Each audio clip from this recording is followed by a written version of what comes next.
আমরা ঝুলনযাত্রা পালন করব, বাড়িতে আমরা কিভাবে ঝুলনযাত্রা পালন করতে পারি। এবং এই ঝুলনযাত্রা বলার আগে ঝুলনযাত্রার যে রহস্য, আমাদের জীবনটা একটা আমাদের এই জীবনটাকে একটা ঝুলনের সাথে তুলনা করা হয়। এই বিষয়ে আমি কিছুক্ষণ আপনাদের সাথে শেয়ার করব। ঠিক আছে? ঝুলন দেখেছেন তো? আমার উপরে এদিক দিয়েও আছে, এই তো ঝুলন। আমার পিছনেও আছে ঝুলন। দেখেছেন? ঝুলছে রাধাকৃষ্ণ দোল। দোলতে ভালো লাগে, ধাক্কা দিলে দোলে। আবার সেই ধাক্কা আবার সামনে চলে আসে, আবার পিছনে যায়, আবার সামনে আসে, আবার পিছনে যায়। আমাদের জীবনের সাথে ঠিক একইভাবে এই ঝুলনের সাথে মিল আছে।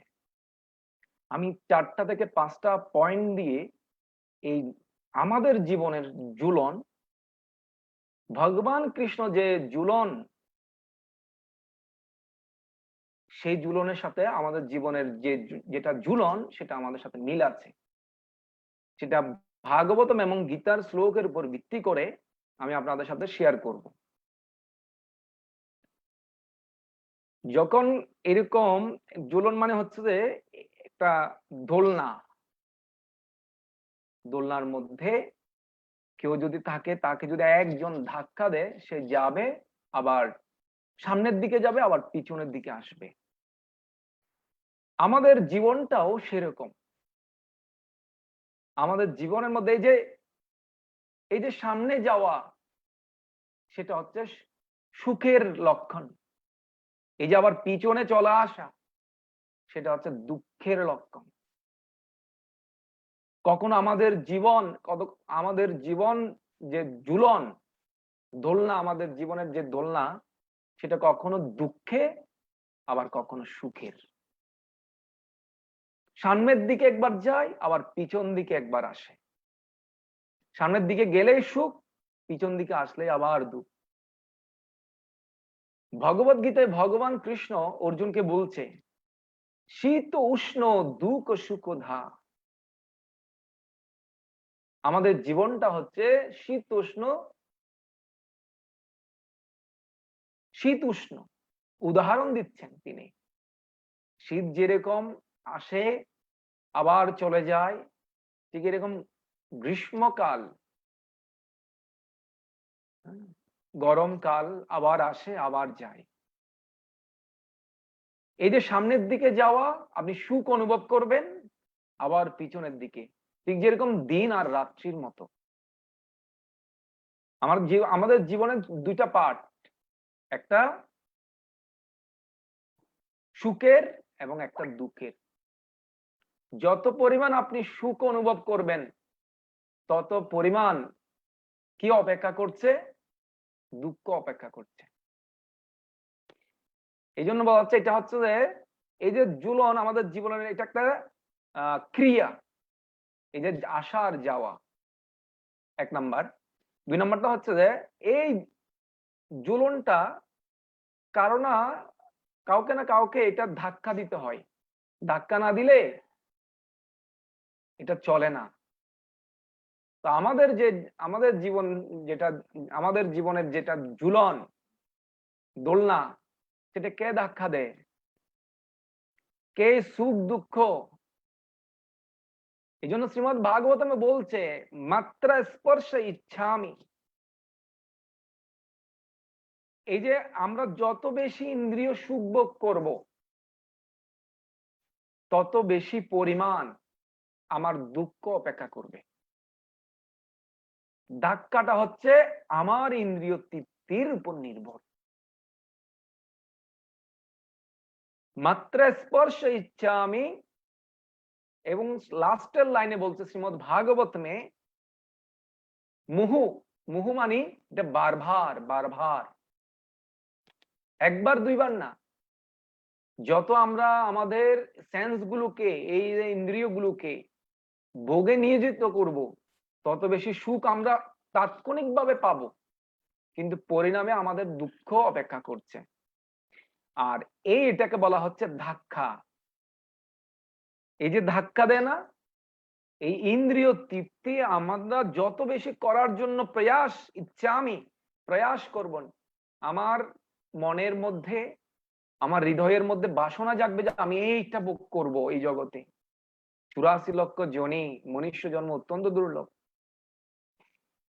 হ্যাঁ, এই জন্য অবহেলা করা খুবই খুবই কষ্টকর আমাদের জন্য। আবার যদি কুকিল হয়ে যায়, বসন্তে ডাকবো তখন অনেকে বাবা দিবে, কিন্তু পশুর জন্ম অত সুখের নয়। তার যেটা হচ্ছে সেটা হচ্ছে স্পিড, তেজ গতিতে স্পিড।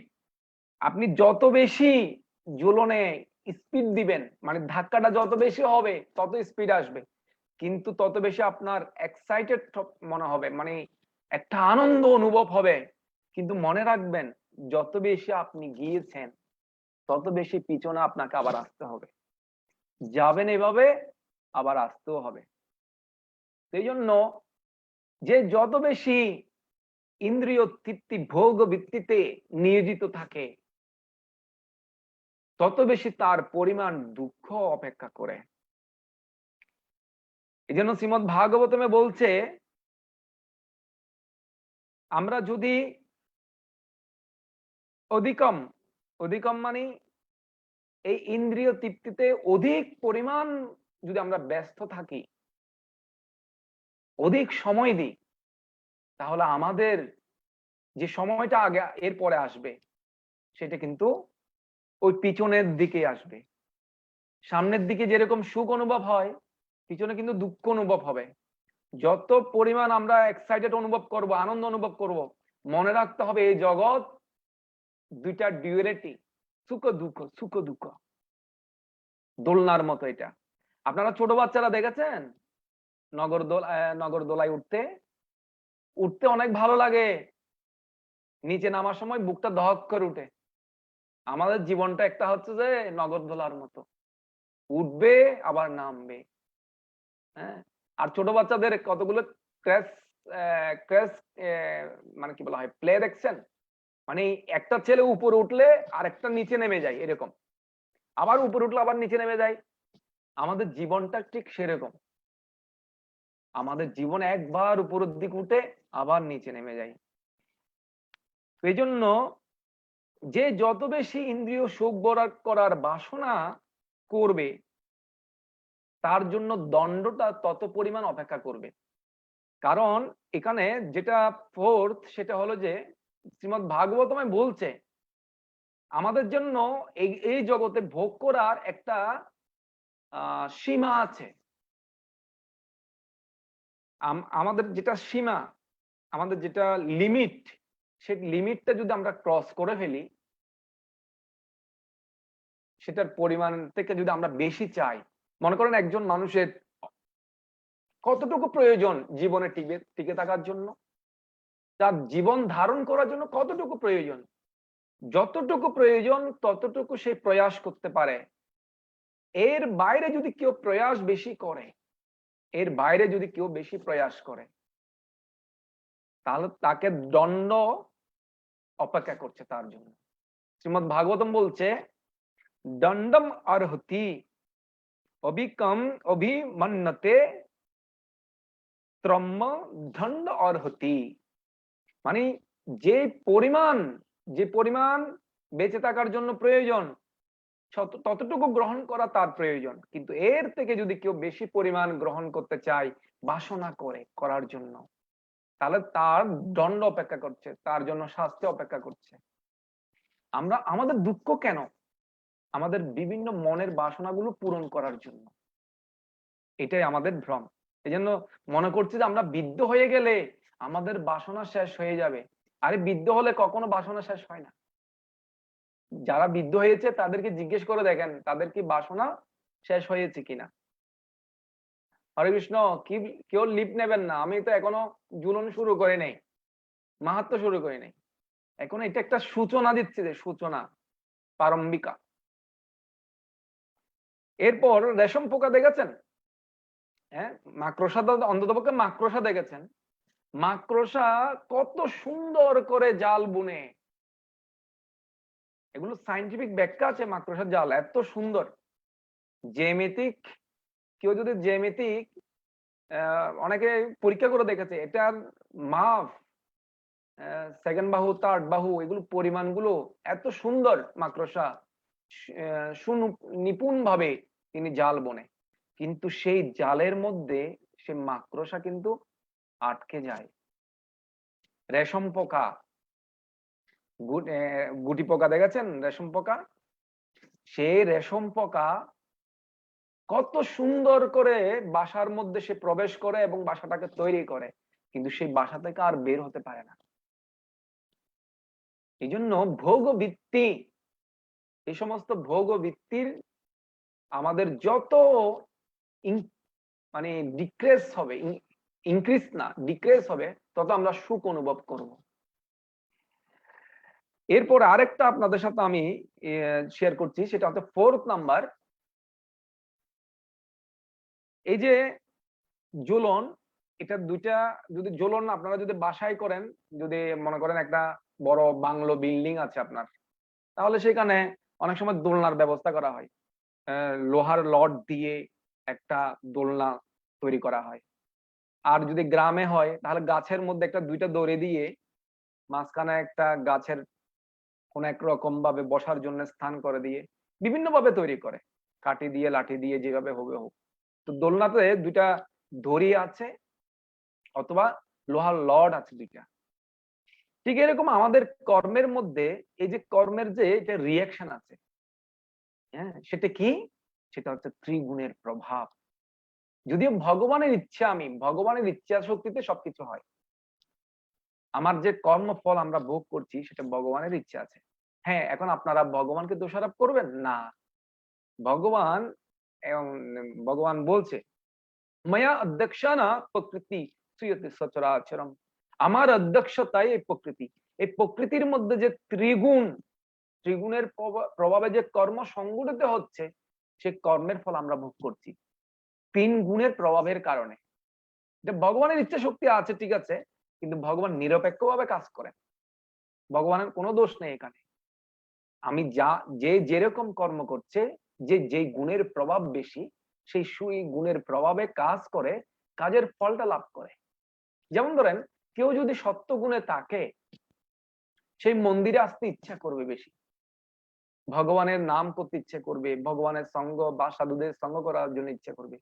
আবার যে ব্যক্তি রজগুণের দ্বারা প্রভাবিত বেশি, রজগুণ বেশি তার, তাহলে তাকে জীবনের মধ্যে ছুটতে হবে, টাকার পিছনে ছুটতে হবে, ভোগ বাসনা তার বৃদ্ধি প্রবৃদ্ধি পাবে। এটা তার গুণের প্রভাবে তার কর্মটা সংগঠিত হচ্ছে। এখানে ভগবানের হাত আছে। আর যার তমগুণের পরিমাণ বেশি, তার ভোগ বৃত্তি বেশি, তার কাম ক্রোধ বেশি, সে বিভিন্ন রকম অ্যাক্সিডেন্ট করতে পারে, কারণ অজ্ঞানের মধ্যে সে বাস করে। এই জন্য গুণের কারণে কর্ম সংগঠিত হচ্ছে। আর কিন্তু মায়া দক্ষানা, মায়া দক্ষান মানে ভগবান জাস্ট দৃষ্টিপাতের মাধ্যমে সবকিছু সংগঠিত হচ্ছে। প্রকৃতি এবং কর্ম গুণের ফলে আমরা করছি, কিন্তু ভগবানের অধ্যক্ষতায়, ভগবানের দৃষ্টিপাতের মাধ্যমে এগুলো সংগঠিত হচ্ছে। ঠিক সেরকম কেউ যদি ভগবানের শরণাপন্ন হয়ে যায়, তার দুঃখের পরিমাণ কমে যায়। কেন? প্রকৃতি কার দ্বারা কন্ট্রোলিত হচ্ছে? 3টে গুণ কার দ্বারা কন্ট্রোলিত হচ্ছে? ভগবান দ্বারা।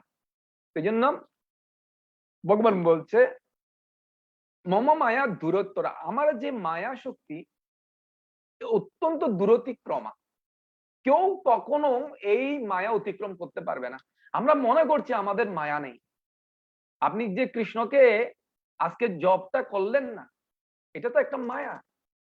মায়া ট্র্যাট, মায়ার যে চালাকি আপনি কি করে বুঝবেন? আপনাকে যত কৃষ্ণ থেকে দূরে নিয়ে যাবে, এই যে এখানে অনেকের ক্লাসে আসতে ইচ্ছে করে না, সেটাও তো মায়া।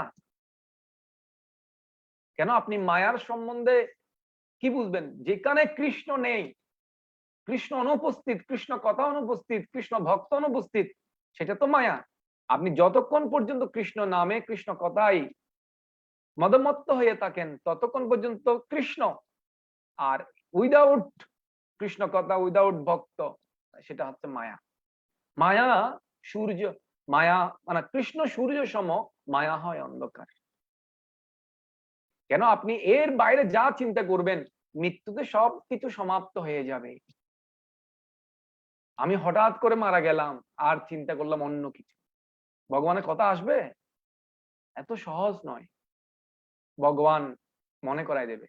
কেউ যদি সদ্গুরু পরম্পরায় দ্বারা হয়, গুরুদেব কৃপা করে তাকে স্মরণ দিয়ে দেবে ভগবান কৃষ্ণের কথা। তো আমরা এখন জ্বলনে প্রবেশ করব। তো এই 84 লক্ষ জনে আমরা ভেদ করে এই মনুষ্য জন্ম পেয়েছি, এটা আমরা হেলায় অবহেলায় করা, নষ্ট করা উচিত নয়। হরে কৃষ্ণ। কারা কারা জ্বলন যাত্রার মাহাত্ম্য শুনতে চান হাত তুলুন তো দেখি। হরি বল। ভিডিও অন করলে বুঝতে পারবো।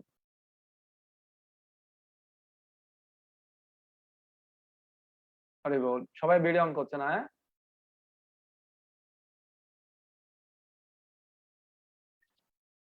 দোলেছ দোল গোবিন্দ, আর চাপেছ মধুসূদন, রথেছ বামন, দৃষ্টম পুনঃ জর্মন ন বিদ্যতে। দোলেছ দোল গোবিন্দ মানে এই দোলে, দোলনার মধ্যে যদি গোবিন্দকে বসিয়ে দোল করান তাহলে গোবিন্দ অত্যন্ত প্রসন্ন হয়, রাধা গোবিন্দ অত্যন্ত প্রসন্ন হন। খুশি করার জন্য আপনি কি করতে পারেন? টাকা দিতে পারেন, নাকি ভালো খাওয়াই দিবেন হোটেলে নিয়ে গিয়ে। যে ব্যক্তি যেভাবে খুশি হয়, ভগবান বলছে আমাকে প্রদীপ দেখান আমি খুশি হই। পত্রম পুষ্পম ময়া, হ্যাঁ, পত্রম পুষ্পম ফলম ত্বম, আমাকে 4টা আইটেম দাও তাও আমি খুশি হই। অত কিছু রাজভোগ চাই না। দুর্যোধনের রাজভোগ পরিত্যাগ করে বিদুরের কলার চামড়া খেতে গেছে ভগবান। হ্যাঁ, হস্তিনাপুরে যখন ভিজিট করতে গিয়েছিলেন শান্তির দূত হিসেবে। তো ভগবান এখন কিভাবে খুশি হবে সেটা তো নির্ভর করছে ভগবানের উপর। এই জন্য বলছে ভগবানকে দোল দিলে পুনর্জন্ম না বিদ্যতে, আপনার পুনর্জন্ম হবে না।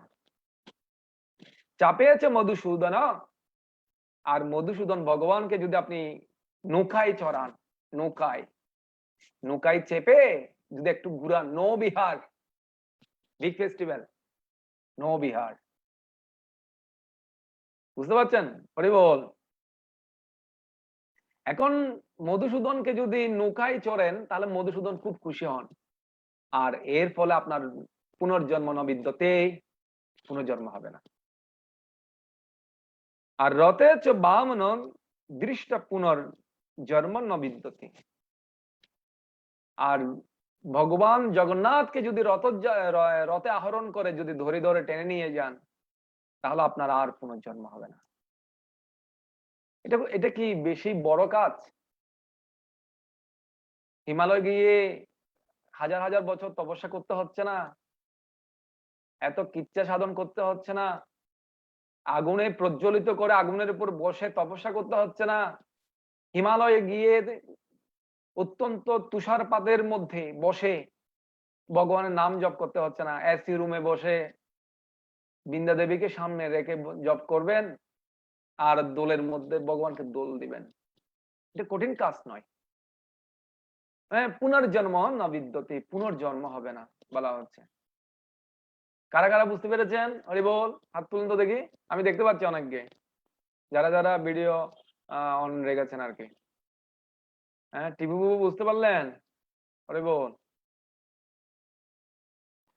দেখুন তাহলে এই ভগবানকে যদি দোলে আপনি দোলান তাহলে আপনার পুনর্জন্ম হবে না। আসলে বিগ ফেস্টিভ্যাল, এই যে ভগবানকে সবচেয়ে কাছে পাওয়ার কয়েকটা ফেস্টিভ্যাল আছে। যেমন ধরেন আপনি রথযাত্রায় আপনি জগন্নাথকে একটু কাছে পাবেন, তবে জগন্নাথ থাকবে রথের মধ্যে, আপনি থাকবেন নিচে, আপনি দড়ি ধরে টেনে নিয়ে যেতে পারেন। এটা একটু অনেকটা কাছে। কেন? আপনি যদি সরাসরি অল্টারে আপনি সেবা করার সুযোগ নেই। মন্দিরে অল্টারের দরজাটা অনেক সময় মানে ওখানে অনেক ব্যবস্থা থাকে সিকিউরিটির। ভগবান অনেক বেদিতে, অনেক উপরে বেদিতে থাকবেন, আপনি দূরত্ব বজায় রেখে প্রণাম করবেন, ভগবানকে দর্শন করবেন, কিন্তু কাছে গিয়ে ধরতে পারবেন না বা কোনো কিছু বলতেও পারবেন না। একটা সীমানার মধ্যে আপনাকে এগুলো করতে হবে। কিন্তু রথযাত্রায় আপনি জগন্নাথকে অনেকটা কাছে পাবেন। হ্যাঁ, রাস্তায় নামবে আর আপনি আপনি ওনার সাথে শেয়ার করতে পারবেন আপনার মনের ভাব। হরে কৃষ্ণ। মনেন্দ্র প্রভু বুঝতে পারলেন? কিন্তু এই রথযাত্রা থেকেও এই দোল পূর্ণিমায় বা সরি ঝুলন যাত্রায় ভগবানকে দোল অনুষ্ঠানে এটা আরো কাছে বেশি। এটা কাছে কি? আমাদের আপন প্রভু কোথায় গেল? আপন প্রভুকে আপনার বাসায়? ওরে বল। হ্যাঁ, মনেন্দ্র প্রভু আপনার বাসায় আপন প্রভু? দেখুন, জ্বলনটা আরো কাছে। আপনি জ্বলন, ভগবান যে বিজয় বিগ্রহ সেটা সাক্ষাৎ আপনার সামনে। এমনি তো বিজয় বিগ্রহ কখনো স্পর্শ করা যাবে না। শুধুমাত্র যারা ব্রাহ্মণ দীক্ষিত ভক্ত আছে ইসকন মন্দিরে, বিশেষ করে কঠোর নিয়ম পালন করা হয় ইসকন মন্দিরে এই সেবা পূজায়। তো যারা ব্রাহ্মণ দীক্ষিত ভক্ত আছে তারাই এই বিজয় বিগ্রহর অর্চ বিগ্রহের পূজা অর্চনা করে থাকেন। এমনি যেটা অর্চ বিগ্রহ সেটা নিচে থাকে ছোট, আর যেটা দর্শন বিগ্রহ মানে বড় রাধাকৃষ্ণ বা জগন্নাথ বলদেব যেটা বড়, সুভদ্রা মহারানী বড়, ওটাকে বলা হয় দর্শন বিগ্রহ। ওটা অনেক সময় জগন্নাথের রথযাত্রায় দর্শন বিগ্রহটা আনা হয়।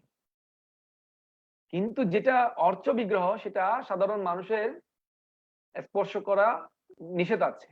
কিন্তু দোল পূর্ণিমায় সরি ঝুলন যাত্রায় এটা সুযোগ।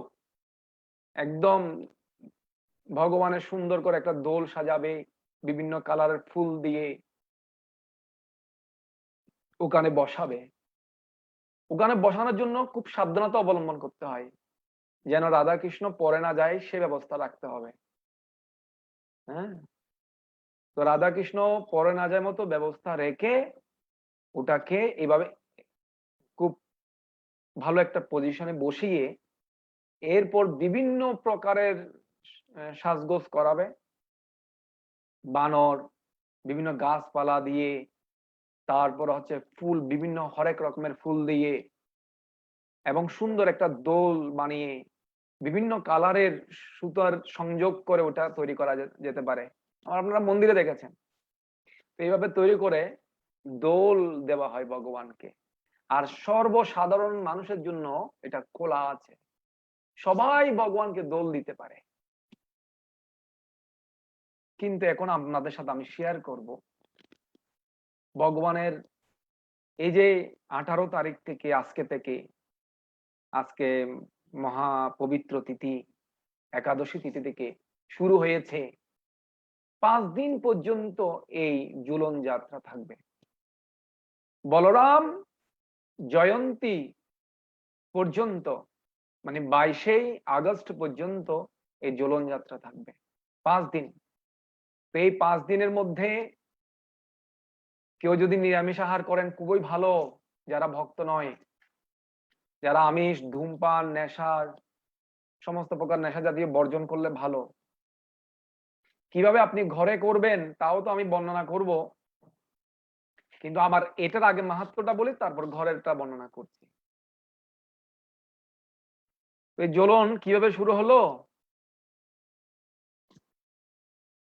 আপনারা যারা চেষ্টা করবেন, যারা আমিষ খান তারা এই 5 দিন নিরামিষ খাওয়ার জন্য চেষ্টা করবেন, আর ভগবানকে দোলার জন্য চেষ্টা করবেন, অথবা অনলাইনে দেখবেন আমাদের মন্দিরগুলো এখন অলরেডি খোলা আছে, ঝুলন যাত্রা শুরু হয়েছে।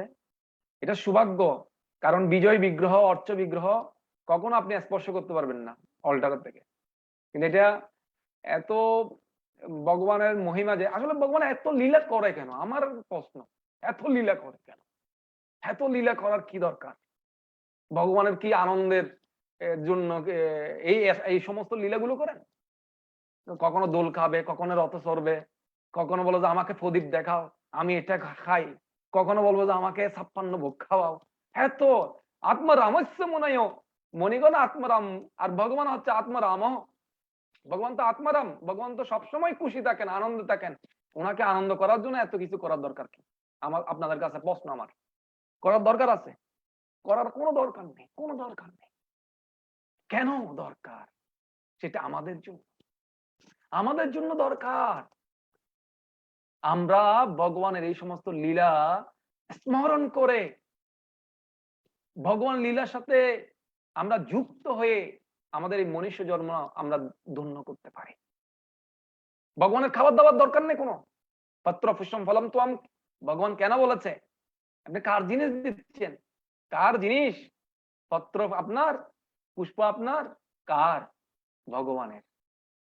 হ্যাঁ, গঙ্গার জল দিয়ে গঙ্গা পূজার মতো। এই সমস্ত লীলা এই জন্য করেন তিনি, যেন ভক্তরা এটাতে আনন্দ বিধান করেন। আমরা তো এই জগতে দুইভাবে আনন্দ পাই। আমরা যারা মহামায়ার আন্ডারে আছি আর যারা যোগমায়ার আন্ডারে, দুইটা জগৎ, একটা মহামায়া একটা যোগমায়া। মহামায়া কোনটা বলুন তো দেখি, হরি বল। এনিবডি?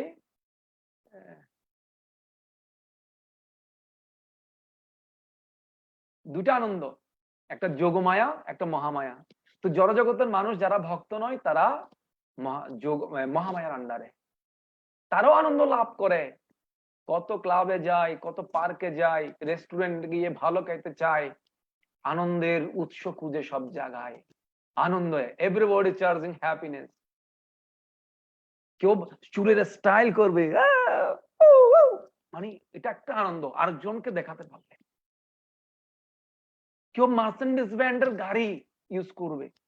কেউ যদি ও যে মার্সেন্ডিজ ব্র্যান্ডের গাড়িটা কিনতে কত যে কষ্ট হয়েছে সেটা নির্ভর করছে না, কিন্তু কেউ যদি বলে চাবাস তোর গাড়িটা খুব স্মার্ট, তোর গাড়িটা খুব সুন্দর, তখন তার একটা আনন্দ অনুভব হয়। আনন্দের জন্য কত কিছু করছে মানুষ। নিজের ঘরটাকে অনেক রকম ডেকোরেট করে মানুষ আরেকজনকে দেখালে, সে যদি বলে nice house, your house nice house, তখন সে কত আনন্দ অনুভব করে। তো যারা এই দুইটা দুইটা আছে, একটা হচ্ছে যোগমায়া আর একটা হচ্ছে মহামায়া। তো যোগমায়ার আন্ডারে ভক্তরা আনন্দ পায়, ভগবানের লীলা বিলাসে অংশগ্রহণ করে।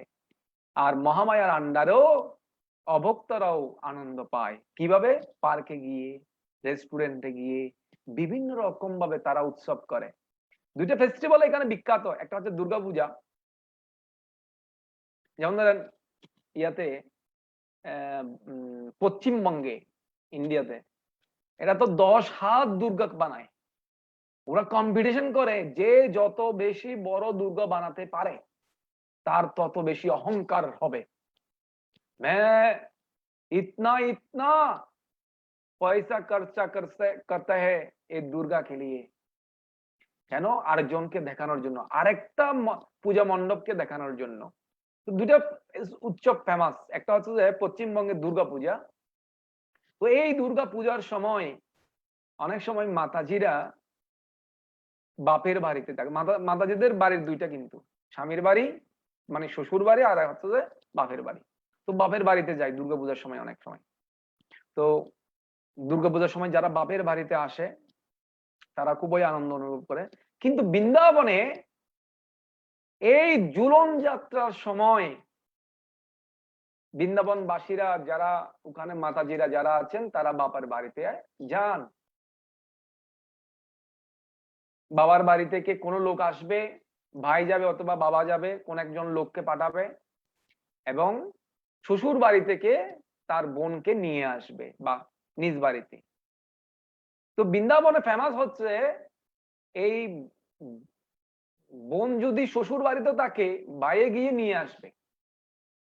তো বৃন্দাবনবাসীরা ওই সময়ে দোল টেকে, মানে দোলনা টেকে এই ঝুলন উৎসব করেন। তো বৃন্দাবনে ফেমাস উৎসব হচ্ছে ঝুলন যাত্রা। পশ্চিমবঙ্গের ফেমাস হচ্ছে শারদীয় দুর্গা উৎসব। এখন এক সময় কি হয়েছে,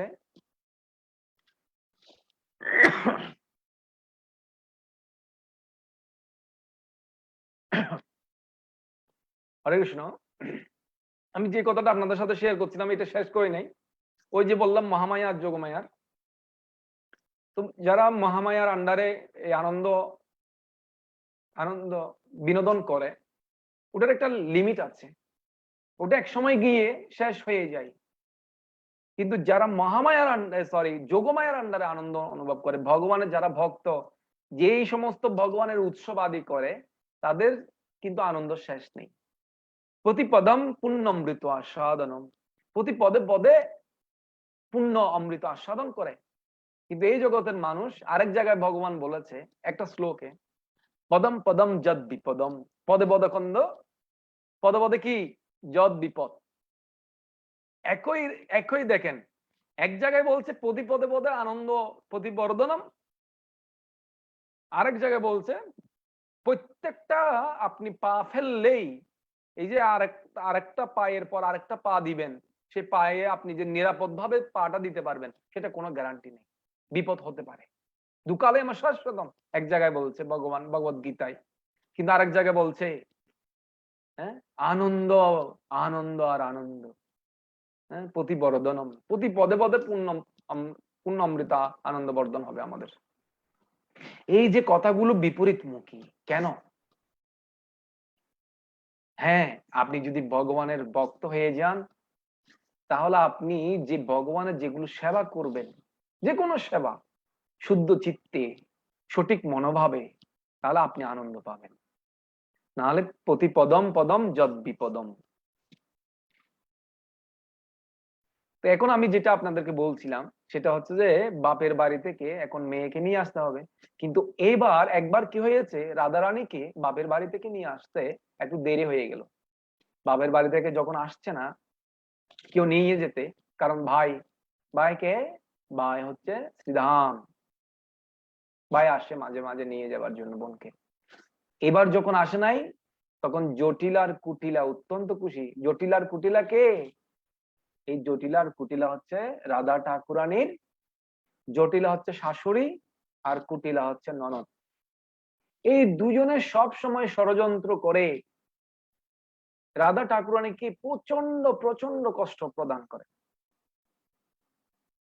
কারণ আমি আপনাদেরকে অত বিষয় লেন্দি করে বলছি না, কিভাবে রাধারানী এই জগতে আসলেন, কিভাবে এই জগতে তার আয়ন ঘোষের সাথে কিভাবে অভিমন্যু বলা হয়, আয়ন ঘোষ বলা হয়, তার সাথে কিভাবে বিবাহ হলো, ওই বিষয়টা বলছি না। আমি জাস্ট যেটা ঝুলন যাত্রার যেটা মাহাত্ম্য সেই জায়গা থেকে শুরু করছি। আমি যদি রাধারানী এই জগতে কিভাবে আসেন, রাধাকৃষ্ণ, এটা বিস্তারিত আরেক সময় হয়তো আমরা বর্ণনা করব, ঠিক আছে? হ্যাঁ, আমি এমনি রাধা শব্দটা একটু করে ব্যাখ্যা করি। রাধা, রা মানে হচ্ছে যিনি রাসে আবির্ভূত হয়েছিলেন।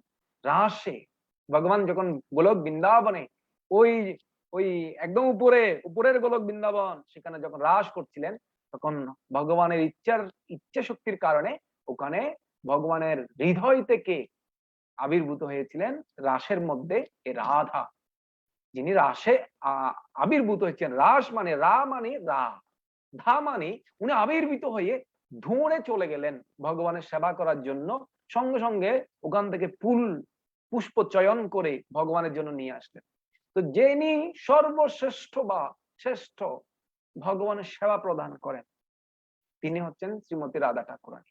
ওনার মতো এই জগতে ভগবান রাধা কৃষ্ণকে মানে কৃষ্ণকে কেউ সেবা প্রদান করতে পারে। উনি হচ্ছে সর্বশ্রেষ্ঠ ভক্ত। নায়ক শিরোমণি রাধা ঠাকুরানী, উনি হচ্ছে নায়িকাদের শিরোমণি। আর নায়ক শিরোমণি হচ্ছে কৃষ্ণ, নায়িকা শিরোমণি হচ্ছে রাধা ঠাকুরানী। উনি সর্বশ্রেষ্ঠ ভগবানের ভক্ত এবং উনি সেবা প্রদান করেন। এমন নয় যে ভগবানের শুধুমাত্র সন্তুষ্ট বিধানের জন্য উনি এই জিনিসটা করেন। উনি ভগবানের সন্তুষ্ট যে বিধান ছাড়া ওনার আর কোনো প্ল্যান নেই। আমাদের তো অনেক প্ল্যান, কিন্তু ওনার কোনো প্ল্যান ভগবানের সন্তুষ্ট বিধান। এই জন্য বলছে আত্ম ইন্দ্রিয় প্রীতিবাঞ্ছা তারে বলে কাম, কৃষ্ণ ইন্দ্রিয় প্রীতিবাঞ্ছা ধরে প্রেম।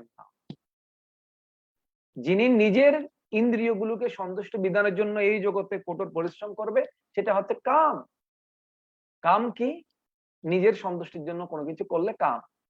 ভগবানের সন্তুষ্টির জন্য যদি কেউ কিছু করে সেটা হচ্ছে প্রেম। এখন যেটা হলো সেটা হলো যে ওই দিন ওই সময়ে রাধা ঠাকুরানীর বাপের বাড়ি থেকে কেউ আসে নাই, একটু দেরি হয়ে গেল। এই জন্য জটিলা আর কুটিলা, আপনাদের মনে আছে কিনা আমি দেখি আগে একটু। আমি জটিলা কে বলেন তো দেখি, রাধা রানীর, আমি আপনাদেরকে অন করে দিচ্ছি। রাধা রানীর কে জটিলা এবং কুটিলা? জটিলা শাশুড়ি। হরি বল। জটিলা হচ্ছে শাশুড়ি, আর কুটিলা জটিলা ননদ। নাম দেখেই বুঝতে পারছেন, আপনারা নাম শুনে বুঝতে পারছেন ওনারা কিরকম হবেন। সবাই ভিডিও অন করছে না কেন? খুব জটিল জটিল প্রভু, নাম শুনে বুঝতে পারলাম যে জটিল। হরি বল।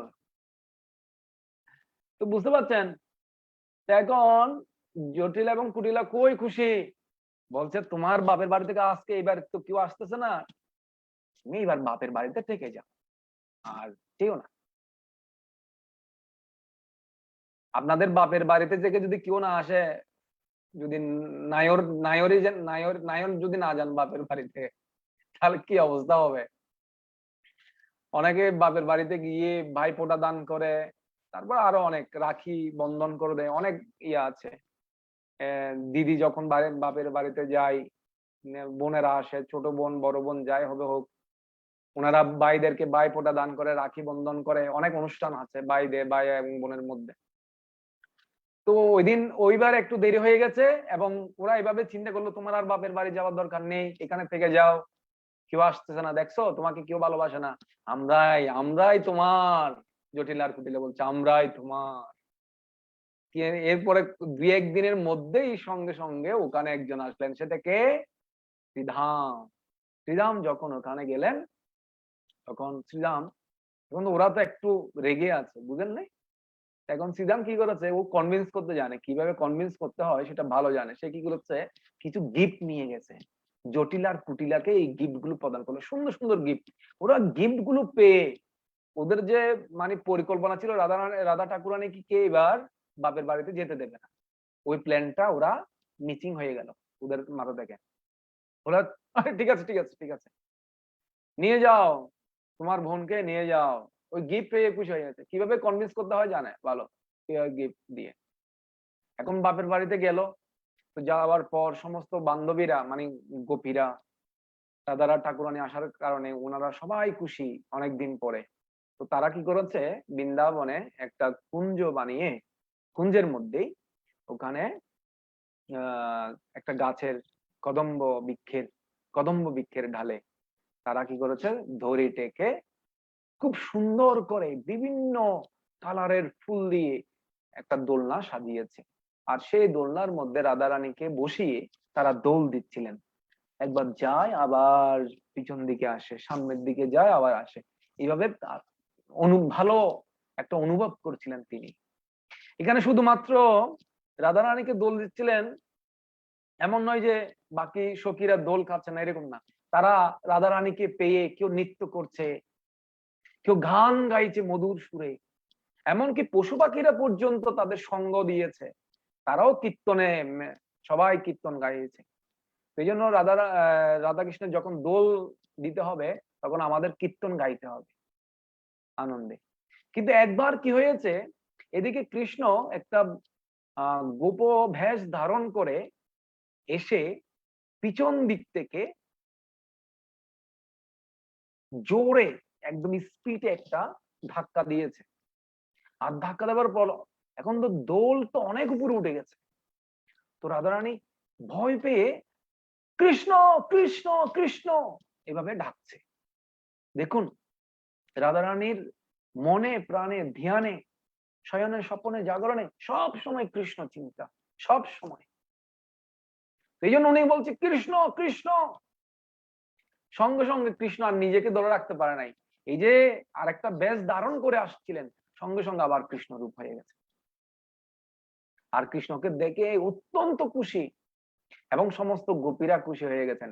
আর দুজনকে বসালেন, রাধা এবং কৃষ্ণকে। আর গোপীদের ভাব এরকম নয়, কৃষ্ণের সাথে রাধারানীকে বাদ দিয়ে আমি বসে আমিও দোল খাবো না। গোপীদের ভাব হচ্ছে শুধুমাত্র রাধারানী এবং কৃষ্ণকে সন্তুষ্ট করা। ওনারা যদি দোল খেয়ে সন্তুষ্ট হয়, ওনারা যদি চামর পেখম ময়ূর পুচ্ছ দিয়ে দিয়ে যদি এরকম করে যদি দোলায় বাতাস দিই, ওনারা যদি সন্তুষ্ট হয় আমরা সন্তুষ্ট। ওনাদের মেন্টালিটি হচ্ছে শুধুমাত্র ভগবানকে সন্তুষ্ট করা। আমাদের আমাদের ক্ষেত্রে হলে কি এরকম হবে, আরে রাধা কৃষ্ণ দোল খাচ্ছে, রাধা রানীকে একটু করে বাদ দিয়ে যদি আমি একটু বসি রাধার সাথে, সরি কৃষ্ণের সাথে, আমি একটু দোল খেলে কিরকম হয় দেখি একটু। না, এরকম না। সার্ভিস মেন্টাল হচ্ছে আপনি আরেকজনের তত্ত্বাবধানে থেকে আপনি আরেকজনকে সহযোগিতা করবেন শুধুমাত্র রাধা কৃষ্ণকে সন্তুষ্ট করার জন্য।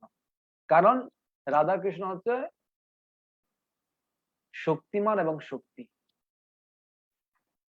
দুই বস্তুর ভেদ নাহি শাস্ত্র প্রমাণ।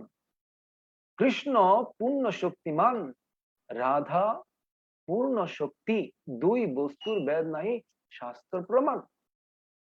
এই দুই বস্তু কোনো ভেদ অভেদ নেই, এরা একজনেই, একজন শক্তিমান একজন শক্তি। ঠিক যেরকম আগুন থেকে আপনি তাপকে আলাদা করতে পারেন না। আপনি যদি বলেন আগুন মানে ঠান্ডা জিনিস, ওইটা হবে না। আগুন মানে তাপ আছে, আলো প্রদান করে। ঠিক এরকম আপনি ভগবান শক্তিমান থেকে শক্তিকে আলাদা করা যায় না। এটা যখন রূপ, শক্তির একটা রূপ হচ্ছে এই রাধা ঠাকুরানী। আমরা যদি বলি প্রকৃতি, প্রকৃতি মানে কি? প্রকৃতি মানে দুর্গা, এটা একটা রূপ। আমরা যদি বলি গঙ্গা, গঙ্গা মানে কি? পানি। হ্যাঁ, পানি একটা রূপ, আবার গঙ্গা একজন দেবী। হ্যাঁ, শক্তির একটা রূপ। এই পুরো জগৎ শক্তিতে কাজ করছে, সেটা হচ্ছে শ্রীমতী রাধা ঠাকুরানী। পুরো জগৎ কাজ করছে। এখন এইভাবে সমস্ত গোপীরা, সমস্ত পশু পাখিরা এই রাধা কৃষ্ণের দোল দিয়ে ওরা অত্যন্ত সন্তুষ্ট পান। তো আপনারা যখন দোল দিবেন খুশিয়ে, আপনারাও হরে কৃষ্ণ মহামন্ত্র কীর্তন করবেন। এখন আপনাদের বাড়িতে আপনারা কিভাবে করতে পারেন? আপনাদের বাড়িতে আপনারা এই 5 দিন, আজকে থেকে শুরু 22 তারিখ পর্যন্ত থাকবে, বলরাম জয়ন্তী পর্যন্ত, আপনাদের বাড়িতে আপনারা ছোট একটা দোলনা নিয়ে আসতে পারেন। যদি আপনাদের রাধা কৃষ্ণর বিগ্রহ নাও থাকে, চিত্রপট থাকে, চিত্রপট, হ্যাঁ, ছবি, ওটা বসিয়ে যেন পড়ে না যায় সে ব্যবস্থা রাখতে হবে। আপনি কুটি মারে ফেরেন বা যেভাবে পারেন আপনি একটা ব্যবস্থা করে শক্ত করে বেঁধে দিয়ে আপনি দোলাবেন। হ্যাঁ, বিভিন্ন রকমের কালারের ফুল দিয়ে এই দোলনাটাকে আপনি সাজাবেন। কত কিছু করেন। ছোটবেলায় আপনি পুতুল খেলা খেলেন নাই? খেলছেন। পুতুলকে কত সাজালেন। ভাত তরকারি খেলা খেলছেন। এখন আপনি রিয়েল ভাত তরকারি খেলতেছেন জীবনে, রিয়েল জীবনে। হ্যাঁ, সংসারের জন্য কত রান্না বান্না করতেন, নিজের ফেস্টিভ্যাল, বার্থডে ফেস্টিভ্যাল, বিবাহ বার্ষিক, কত সুন্দর বিভিন্ন রকম বেলুন এনে ফ্ল্যাক্সি করে কত রকম ভাবে। ঠিক সেরকম আপনি ভগবানের উৎসবগুলোতে আপনি নিজেকে সাজান, নিজের ঘরটাকে সাজান, নিজের মনটাকে সাজান। এভাবে সাজিয়ে আপনি করুন, তাহলে আনন্দ পাবেন। কৃষ্ণ আনন্দ হলে আপনি, আপনার জীবন আনন্দময় হয়ে যাবে। কেন? বাকি সব বস্তুতে, বাকি সব জায়গায় স্বার্থ আছে, কিন্তু কৃষ্ণ ভক্তিতে বা কৃষ্ণকে ভালোবাসার মধ্যে কোনো স্বার্থ নেই। এটা জীবের স্বরূপ। আমরা অনিত্যকে ভালোবাসতে গিয়ে এত কষ্ট পাচ্ছি, কিন্তু যদি নিত্য বস্তুকে, নিত্যানাম চেত নাম, এই নিত্য বস্তুকে যদি ভালোবাসি, আমি নিত্য আর ভগবান কৃষ্ণ আছে পরম নিত্য, ওনাকে যদি ভালোবাসি আমরা পরম আনন্দ পাবো। এই জন্য দোলনা একটা ক্রয় করে নিয়ে আসেন, ওটাকে সাজিয়ে, চিত্রপট হোক বিগ্রহ হোক, আপনি এখন আপনারা বলতে পারেন, ও সারাদিন কি শুধু দোলনায় দোলাবো? দোল দোল দোল সারাদিন কাটবে না, একটা সময় আছে, বিশেষ করে বিকাল টাইমে। বিকাল টাইমে আপনি দোলাবেন। আপনি কি পুরো রাত দোলাবেন না, রাতের 7টা 8টা বাজলে আপনি কি করতে পারেন, দোলনা থেকে নামিয়ে ভগবানকে, ভগবানের জায়গায় একটা বিশ্রামের প্রয়োজন আছে। ভগবান একজন ব্যক্তি, আপনি একজন ব্যক্তি, আপনার যেরকম বিশ্রাম খাবার দাবার প্রয়োজন, ঠিক এরকম আপনার ভগবানেরও খাবার দাবারের প্রয়োজন এবং বিশ্রামের প্রয়োজন। আপনি রসগোল্লা, মিষ্টান্ন সবকিছু রান্না করে ভগবানকে ভোগ লাগাবেন। দোলনার থেকে উঠার পর ভগবানকে ভোগ লাগালে ভগবান খুবই খুশি হয়। কেন? আপনি দেখবেন, আপনি যখন দোলনায় চড়েছেন কিনা যায় না, ছোটবেলা আমরা দোলনায় চড়েছি, তো খেলাধুলা শেষ করে আমাদের একটা ক্ষুধা লাগে, আমরা ছোটবেলায় চাইরবেলা কিন্তু ভাত খেতাম, 4টা টাইমে, মানে 4 Times we are eating the rice, মানে 4 বেলা। যখন ফুটবল খেলতে যেতাম ওইখান থেকে খেলে এসে 5টা বাজে আবার ভাত খেতাম, ভাত খেয়ে এরপরে দোকানে গিয়ে না রুটি আর ভাজি দিয়ে একটা চলতো, এরপরে আবার এসে আবার ভাত খেতাম। আপনি চিন্তা করে দেখেন, যত খেলবেন, যত আনন্দ কিছু করবেন, উৎসব করবেন, আপনার ক্ষুধা লাগবে, ভগবানের ক্ষুধা লাগবে না? ভগবানের খেতে ইচ্ছে করে না? এই জন্য দোল থেকে নামাই আপনি ভালো করে একটা খাবার দিয়ে দিবেন, আপনি নিজেও খাইতে পারবেন, ভগবান তার খেয়ে ফেলবেন না, আপনি নিজে খেতে পারবেন। সবাই ভিডিও অন করুন তো দেখি, আপনাদের একটু চেহারা দেখি। দর্শনে পবিত্র করো, এই তোমার গুণ। বৈষ্ণব হচ্ছে দর্শনে পবিত্র করেন।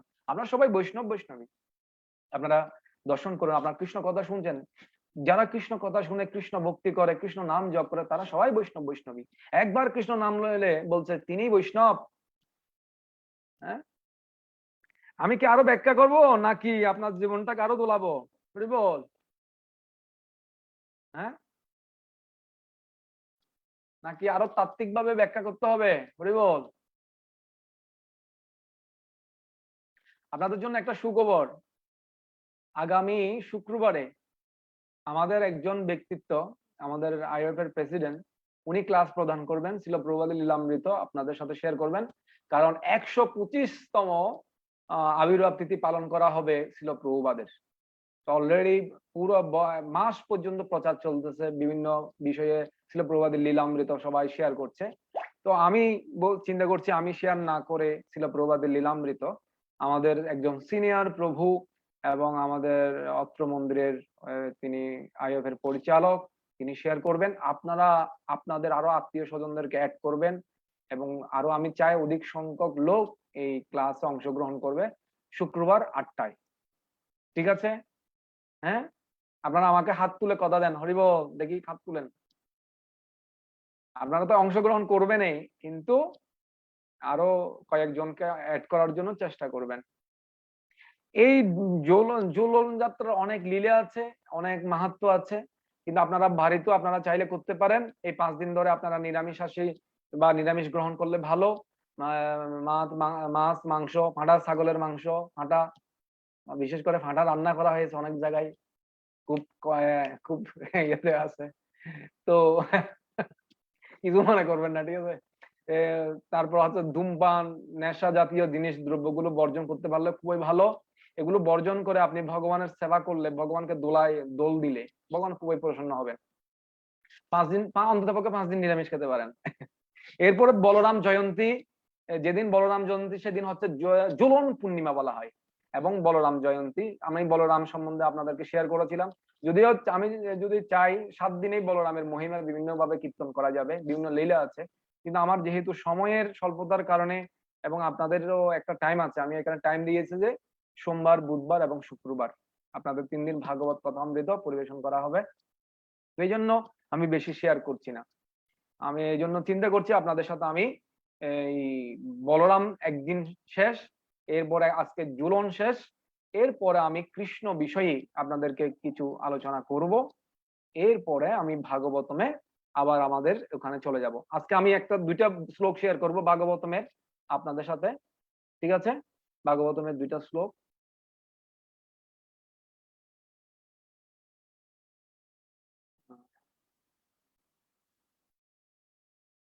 আপনারা সবাই দেখুন, ভাগবতমের 2টা শ্লোক আমরা অনেকটা ইয়েছিলাম।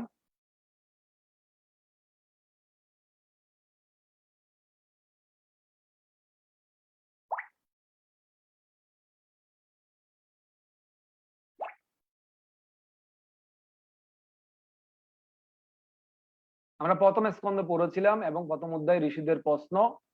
তো 3টা প্রশ্ন অলরেডি হয়ে গেছে।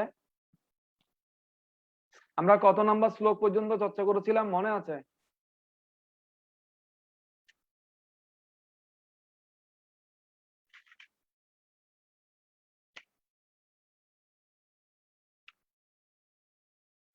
হরে কৃষ্ণ।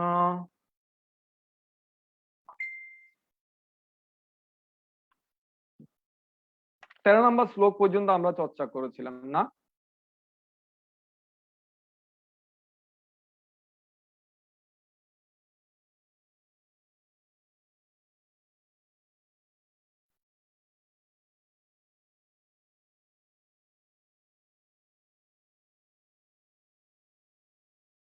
14 নম্বর শ্লোক দেখেন, 13 নম্বর শ্লোক পর্যন্ত চলে গেছিল। আমাদের 3টা প্রশ্ন অলরেডি হয়ে গেছে। একটা প্রশ্ন হচ্ছে যে, প্রথম যেটা প্রশ্ন,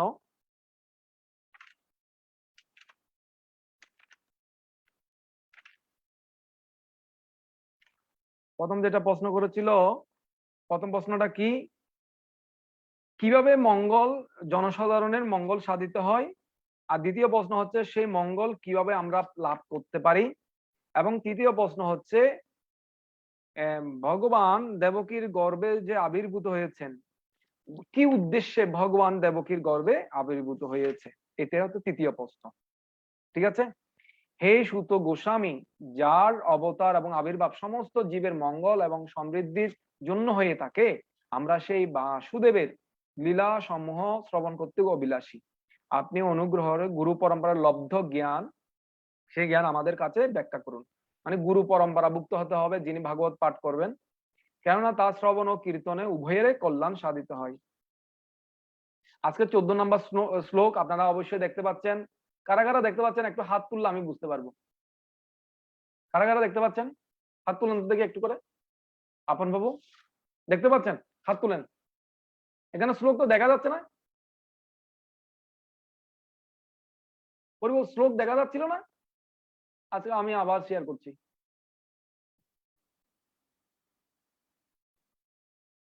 এখন দেখা যাচ্ছে কিনা দেখেন তো।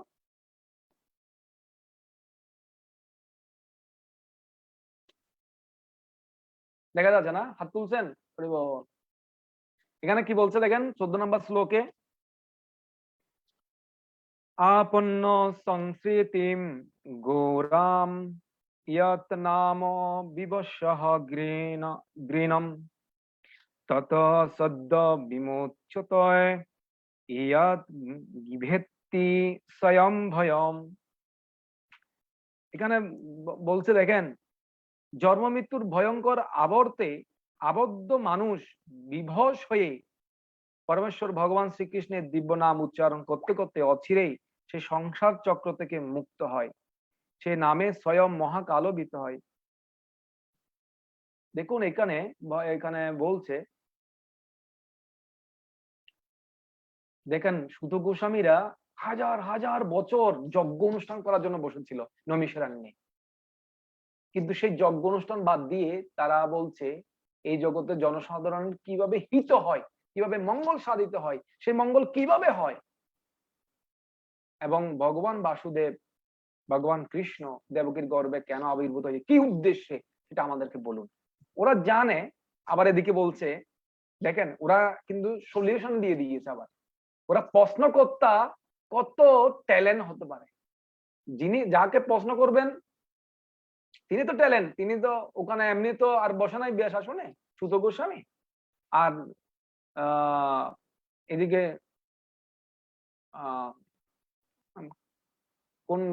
কোন ঋষি প্রশ্ন করছিল, শৌনকাদি, শৌনক ঋষি প্রশ্ন করছিলেন। তার মানে শৌনক ঋষি কত ট্যালেন্ট। উনি বলেছেন দেখেন, জন্ম মৃত্যুর ভয়ঙ্কর আবর্তে আবর্ত মানুষ বিবশ হয়ে পরমেশ্বর ভগবান শ্রীকৃষ্ণের দিব্য নাম উচ্চারণ করতে করতে অচিরেই সে সংসার চক্র থেকে মুক্ত হয়, সে নামে স্বয়ং মহাকালবিত হয়।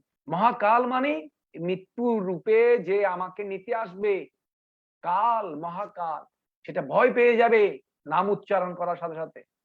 হরে কৃষ্ণ এরকম যদি বলি, যমদূত এসেছে নিতে আমাকে। কারণ আমাদের তো অভ্যাস আছে হরে কৃষ্ণ দেওয়া সবসময়। হ্যাঁ, আজকে একটা বাসা দেখতে গিয়েছিলাম, ওরা মুসলিম জমিদার ছিল। তো আমি ফোন করে সঙ্গে সঙ্গে দিয়ে দিয়েছি হরে কৃষ্ণ। তারপরে বলছে যখন আসসালাম আলাইকুম, তখন আমি যখন আসসালাম আলাইকুম দিয়েছি, আমাদের ওয়ালাইকুম সালাম রহমতুল্লাহ বরকাত, কিন্তু আমি প্রথমেই হরে কৃষ্ণ বলে ফেলছি। তখন রণবীর বাবু বলছে উনি মুসলিম, আপনি তো বলে ফেলছেন। আমি কি করবো, এটা তো অভ্যাস হয়ে গেছে। যমদূত যদি আমাদেরকে নিতে এসে, যমদূতকে বলবো হরে কৃষ্ণ, হরে কৃষ্ণ পার্টি, এটা ইসকনের পার্টি নিশ্চয়ই, এরা হরে কৃষ্ণ বাদ আর কিছু জানে না, এরা ইসকন। যখন ভগবত ধামে যাব, মনে করেন সবচেয়ে সালাক সালাক যারা যাবে ভগবত ধামে ভক্তরা, ওরা ইসকনকে এটা বুঝতে পারবে। যখন মনে করেন মাতার শিখা দেখবে, তারপরে হচ্ছে যে বেশিরভাগ মানুষকে দেখলেই প্রচার করতে চাইবে, এ ভাই একবার হরে কৃষ্ণ বলেন না, এই ভাই আপনি একাদশী রাখেন না, যদি ভগবত ধামে গিয়ে এই কাজটা যদি কেউ করে তখন বুঝতে পারবে এই হচ্ছে প্রভুদের লোক। ভগবত ধাম আপনাদেরকে আমি গতবার ক্লাসে দেখাইছিলাম বৈকুণ্ঠ লোকগুলোতে। ওখানে যাওয়ার সময় যখন আপনি এখানে দেখবেন তখন জিজ্ঞেস করবে, ওখানে তো অনেক ভগবত ধামে অনেক লোক আছে, ওরা দেখবে ভাই এগুলো কোত্থেকে আসতেছে রে, এই সব সময় কথা বলে, সব সময় এ করে, হ্যাঁ, তখন ওরা বলবে যে এরা হচ্ছে প্রবাদের লোক, ওই হরে কৃষ্ণ পার্টি, এটা গোলক বৃন্দাবন আসতেছে, দেখুন দেখো ওরা, বুঝতে পারছেন? তো ভগবত ধামে আপনাদেরকে বলরাম জয়ন্তীর মধ্যে দেখাইছি না, হ্যাঁ, বলরাম তত্ত্বের মধ্যে ভগবত ধাম যাওয়ার সময় 4টা দরজা, এখানে গেলে কিন্তু ওখানে ওই যে গেট কিপার থাকবে নন্দ সুনন্দ মনে করেন, বা জয় বিজয় তো ইয়াকে আটকে দিয়েছিল 4 জন, হ্যাঁ, চতুষ্কুমারকে। এখন আমাদের হরে কৃষ্ণ ভক্তদেরকে আটকাতে পারবে না, কেন জানেন? ওরা চালাক আছে, ওরা গিয়ে আগে বলবে হরে কৃষ্ণ কেমন আছেন, আপনাদের কথা শুনেছি, আপনারা জয় বিজয়, আপনারা চতুষ্কুমারকে আসতে দেন নাই, আমরা জানি কি জন্য আসতে দেন নাই, আপনাদেরকে প্রণাম করে নাই, আপনাদেরকে চিনতে পারে নাই, কিন্তু আমরা আপনাদেরকে চিনি, টেনশন নেই, আপনারা জয় বিজয় কি হয়েছিলেন জানি, সত্যযুগে হিরণ্যাক্ষ এবং হিরণ্যকশিপু হয়েছেন, তারপর ত্রেতাতে যুগে কি হয়েছেন, হ্যাঁ আপনি ত্রেতা যুগে আপনি, হ্যাঁ, কুম্ভকর্ণ এবং রাবণ হয়েছিলেন, এরপর শিশুপাল হয়েছিলেন, দন্তবক্র হয়েছিলেন, আমরা সব জানি, এগুলো আমাদেরকে আপনি আর শিখাতে হবে না, আমরা আপনাদেরকে হরে কৃষ্ণ দিচ্ছি, আমাদেরকে প্রবেশ করার সুযোগ দেন, বৈকুণ্ঠ লোকে যাব, আর গোলক বৃন্দাবনে গেলে তো ওখানেও আছে একই, বুঝছেন, একই সিস্টেম সব জায়গায়। এই জন্য যে নাম করবে, কৃষ্ণ নাম বলবে সব সময়, তার কোনো টেনশন নেই, মহাকালও তাকে বিত হয়, মহাকাল পর্যন্ত বিত। আসলে জীবনের উদ্দেশ্য অন্তে নারায়ণ স্মৃতি, অন্তে নারায়ণ স্মৃত, অন্তে নারায়ণ বলা হচ্ছে কাম ক্রোধ পরায়ণ নাহি, বলা হচ্ছে কি বলে, আশা পাশে শতবদ্ধ কাম ক্রোধ পরায়ণ, আশা পাশে শতবদ্ধ হয়ে আমরা কাম ক্রোধ পরায়ণ হয়ে গেছি কামনা বাসনার কারণে, কিন্তু আসলে কামনা বাসনার কারণে নয়, আমাদের উচিত নারায়ণ পরায়ণ হওয়া। শ্রীমদ ভাগবতম বলছে যে ভগবত ভক্ত নারায়ণ পরায়ণ হওয়া, সবসময় নারায়ণ কৃষ্ণ এই সমস্ত বিষয় নিয়ে চিন্তা করবে, অন্তে নারায়ণ স্মৃতি, অন্তে আমার যে এই যে এতগুলো ধর্ম করলাম, এতগুলো জীবনে কত মানুষকে সাহায্য করলাম, আত্মীয় স্বজনকে কত টাকা পয়সা দিলাম, এটা মেন উদ্দেশ্য নয়, মেন উদ্দেশ্য হচ্ছে অন্তে নারায়ণ স্মৃতি। আপন প্রভু, আপনি কি মনীন্দ্র প্রভুর বাসায় নাকি? মাথা নাড়লে বুঝতে পারবো। তো আমি তো ওনাদের বাসায় আপনাকে দেখলাম। ওকে, এখন 15 নম্বর শ্লোকে কি বলছে দেখেন,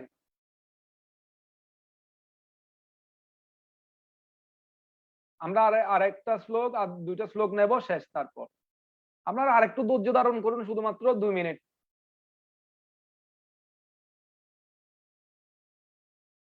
ইয়ৎপাদ সংশ্রয়া সুত মুনয় প্রশমানয়ঃ শুদ্ধ পুনন্তি উপস্পৃষ্টা সর্দুনি আপ অনুসেভয়া। হে সুত গোস্বামী, যে সমস্ত মহিষীরা সর্বতভাবে পরমেশ্বর ভগবানের শ্রী পাদ পদ্মের আশ্রয় গ্রহণ করেছেন, তাদের সঙ্গ প্রভাবে অর্থাৎ দর্শন মাত্রই জীব পবিত্র হয়, কিন্তু সুরধ্বনি, গঙ্গার জল, সাক্ষাৎ সেবা অথবা স্পর্শ, অবগাহন আদি করার পরেই কেবল মানুষকে পবিত্র করে। খুব সুন্দর, খুব সুন্দর একটা কথা বলেছে। আপনারা বুঝতে পেরেছেন? আপনারা দেখি বলুন তো দেখি, আপনারা কে বুঝতে পারছেন এই শ্লোকের অনুবাদটা, কে বুঝতে পেরেছেন? একজনে বলতে পারবেন, বলুন বলুন, হরি বল।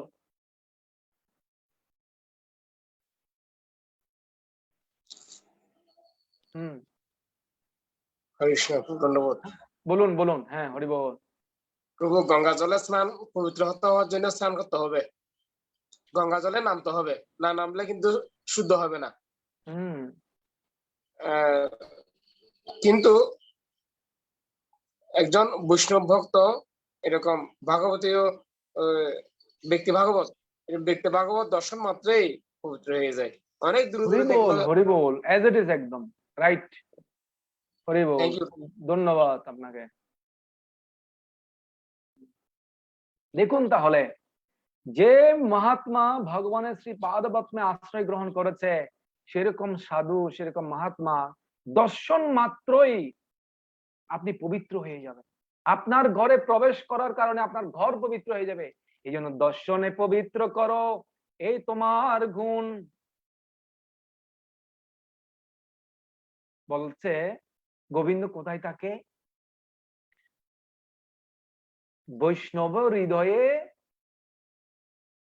আমাকে শেয়ার করুন তো প্রাণবল্লভ প্রভু, বৈষ্ণবে কখন, আমার এখন মেমোরিতে আসতেছে না।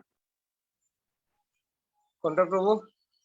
তোমারও হৃদয়ে সদা গোবিন্দ বিশ্রাম, গোবিন্দ কহে মম বৈষ্ণব পরাণ। এই বৈষ্ণবের পরাণ হচ্ছে গোবিন্দ, আর গোবিন্দের পরাণ হচ্ছে বৈষ্ণব। বৈষ্ণবের হৃদয়ে ভগবান কোথায় থাকে? বৈষ্ণবদের হৃদয়ে। যে গড়ে যাবে, যে স্থানে যাবে, সেই স্থান পবিত্র হয়। আরে গঙ্গার জল আপনি ওখানে স্নান করতে যাবেন, স্পর্শ করবেন, অবগাহন করবেন, তখন আপনি পবিত্র হবেন।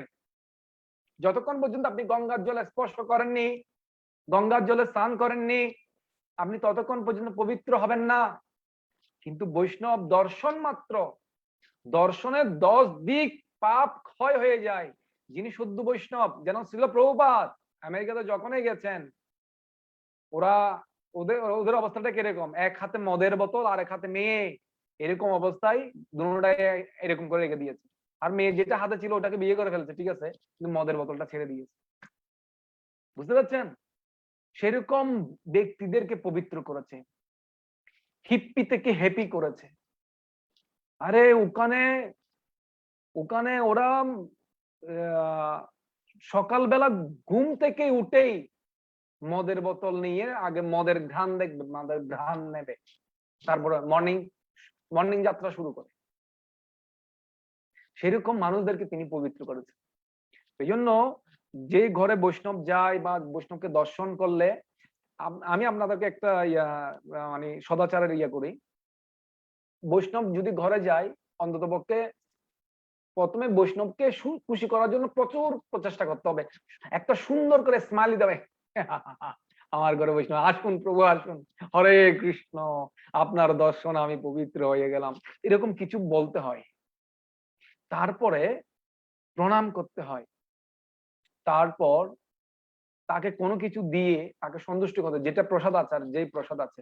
কিন্তু আপনার ঘরে কোনো প্রসাদ নেই, কোনো কিচ্ছু নেই, আপনি এত দরিদ্র, বা ওই সময়ের জন্য হয়তো বা উপযুক্ত সময়ের জন্য, মানে ওই রকম সময় নেই, মানে সময়ের জন্য এমন সময়ে আসা হয়েছে। অতিথি মানে তো আর তিথি নক্ষত্র দেখে আসবে না, অতিথি মানে যে কোনো সময় আসে। এখন কি করা যায়? অন্তত পক্ষে এক গ্লাস জল দিয়ে, মিষ্টি একটা হাসি দিয়ে, সুন্দর একটা কথা দিয়ে আপনি সন্তুষ্ট করতে পারলে হবে। বৈষ্ণবকে সন্তুষ্ট করা একদম ইজি। সুন্দর একটা হাসি দেন আর মিষ্টি একটু কথা বলেন।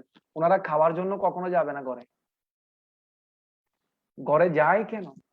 ঘরে একটাই কারণে যায়, পরের হিতের জন্য, পরের মঙ্গলের জন্য। ওদের এত কিছু ছেড়ে ওরাও চাইলে বৃন্দাবনে গিয়ে ভজন সাধন করতে পারে, কিন্তু পতিত জীবদেরকে প্রচার করার জন্য বড় বড় মন্দির তৈরি করা হচ্ছে, বিভিন্ন রকম ল্যাপটপ, ডেস্কটপ প্রযুক্তি ব্যবহার করে প্রেজেন্টেশন করা হচ্ছে। একটাই কারণ, এটা হচ্ছে যুগোপযুক্ত ভাবে প্রচার করছে।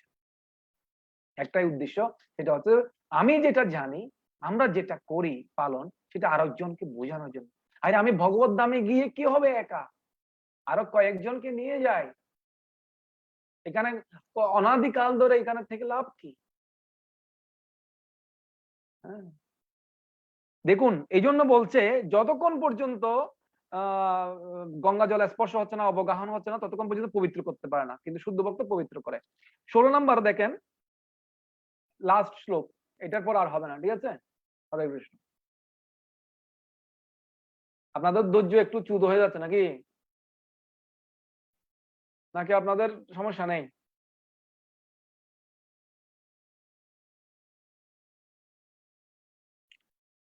को भा भगवतो तस्य पुण्य श्लोकैढ्य कर्मणः शुद्धि कामो न शून्यम यस्य कलि महा अपहम मलापहम। মানে কলিযুগের পাপ পঙ্কিল অবস্থা থেকে মুক্ত হবার আকাঙ্ক্ষী এমন কে আছে যে পরমেশ্বর ভগবানের অপাকৃত মহিমা শ্রবণ করতে অনিচ্ছুক, যে কৃষ্ণ কথা শুনতে চায় না, এরকম কে ব্যক্তি আছে? এরকম কোন ব্যক্তি আছে? এই জন্য কৃষ্ণ কথা শ্রবণ করার জন্য আমাদের প্রয়াস থাকতে হবে। এখানে ছিল প্রবাদ কি বলছে দেখেন,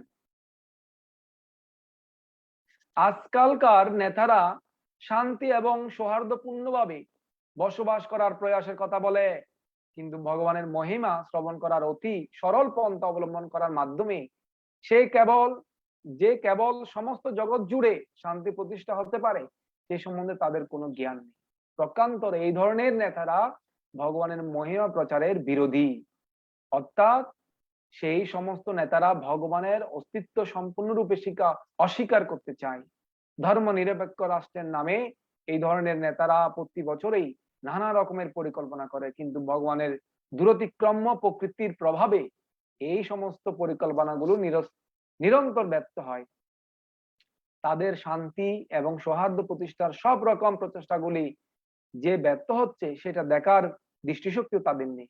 কিন্তু এখানে সেই বাধা অতিক্রম করার উপায়ের অভ্যাস দেওয়া হয়েছে। কি অভ্যাস? আপনি যদি কৃষ্ণ কথা শুনেন এই সমস্ত বাধাগুলো অতিক্রম হয়ে যাবে। আপনি যতক্ষণ কৃষ্ণ চেতনায় থাকবেন, যতক্ষণ কৃষ্ণ কথায় আপনি ডুবে থাকবেন, ততক্ষণ আপনি শান্তি হবে। এরপরে তো আপনি যদি নেটে ঢুকেন, ফেসবুকে ঢুকেন, ইউটিউবে ঢুকেন, তা তো মায়ার কারণে এদিকে যাবেন ওদিকে যাবেন।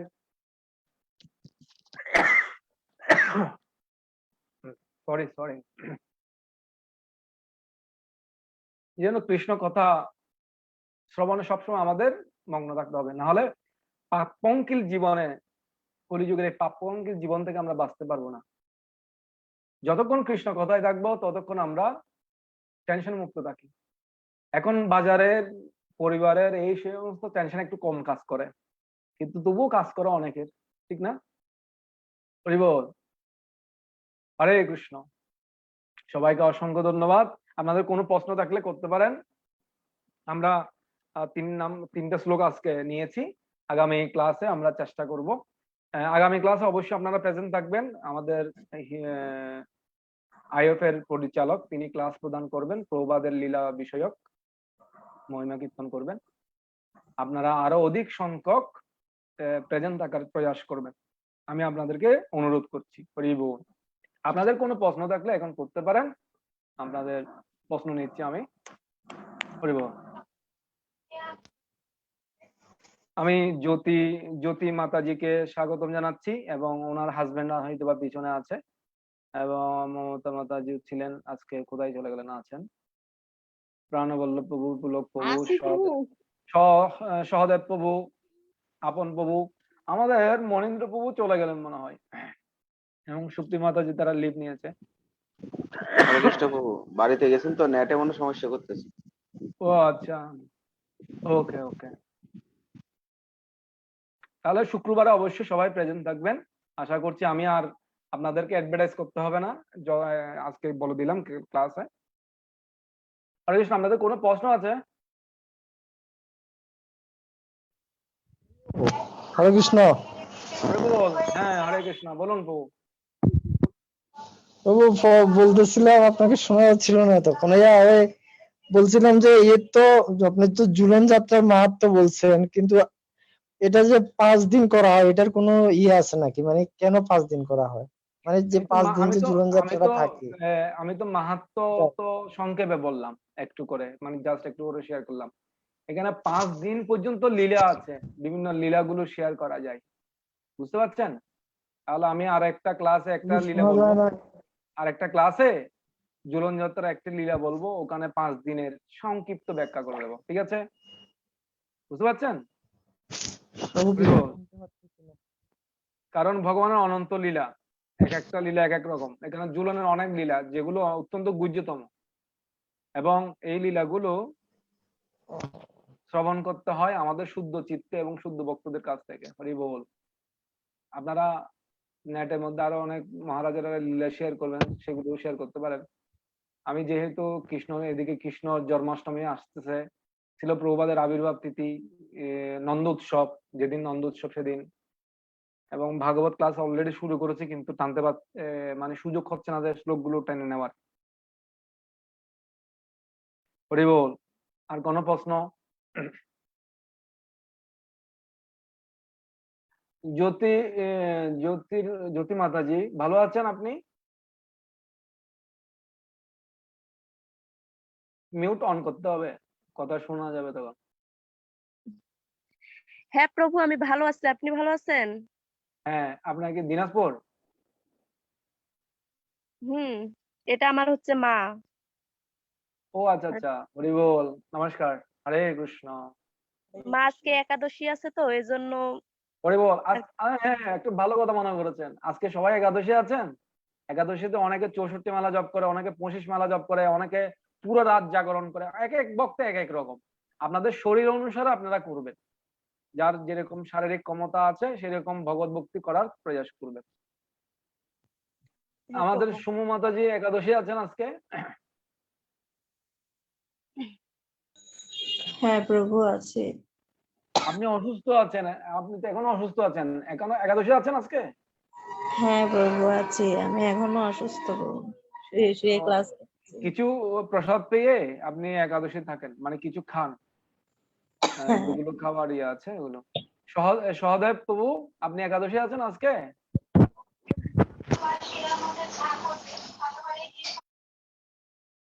সহদেব প্রভু, একাদশী মিউট অন করুন। হরি বল। সহদেব,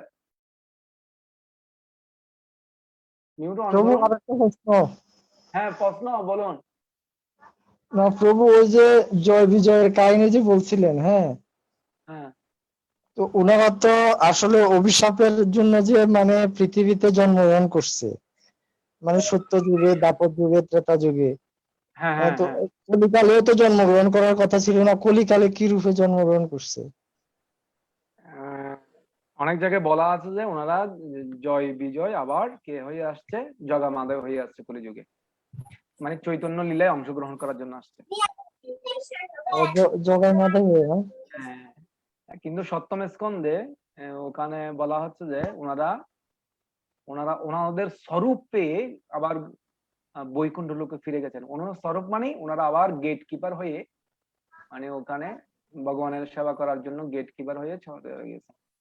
কিন্তু অনেক আচার্যরা ব্যাখ্যা করছেন ওনারা জয় বিজয় আবার চৈতন্য লীলা আরো মধুর। নারায়ণ থেকেও কৃষ্ণ অনেক সুন্দর, জানেন? এই জন্য কৃষ্ণ লীলায় অংশগ্রহণ করার জন্য ওনারা আবার সুযোগ পেয়েছিলেন, কারণ ভগবান তাদের নিয়ে অনেক লীলা বিলাস করেছেন তো। চারটা জন্ম, ওরা হিরণ্যকশিপু হয়েছে, অসুর হয়েছে। ভগবানের যারা সেবা করে তাদেরকে আরো একটু উন্নত রস প্রদান করার জন্য। কেন?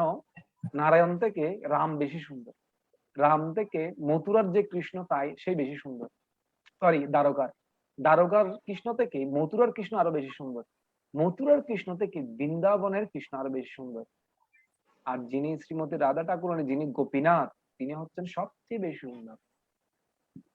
বুঝছেন? আমরা সেই আমাদের আরাধ্য ভগবান হচ্ছে ব্রজেশ তনয়, নট দ্বারকার কৃষ্ণ।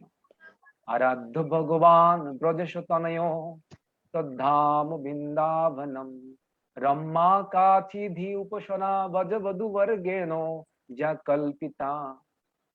বজবধূরা, গোপীরা যেভাবে সেবা করেছিল, যেভাবে যে মনোভাব নিয়ে কৃষ্ণের সেবা করেছে, আরাধনা করেছে, সেই মনোভাব যতদিন হয়নি ততদিন আমরা গোলক বৃন্দাবনে প্রবেশ করতে পারবো না, ততদিন পর্যন্ত আমরা কৃষ্ণকে পাচ্ছি না।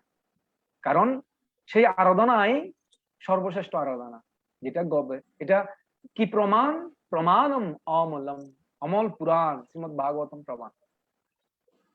হরে কৃষ্ণ। আচ্ছা, হরি বল। হরে কৃষ্ণ। ঠিক আছে, হরে কৃষ্ণ।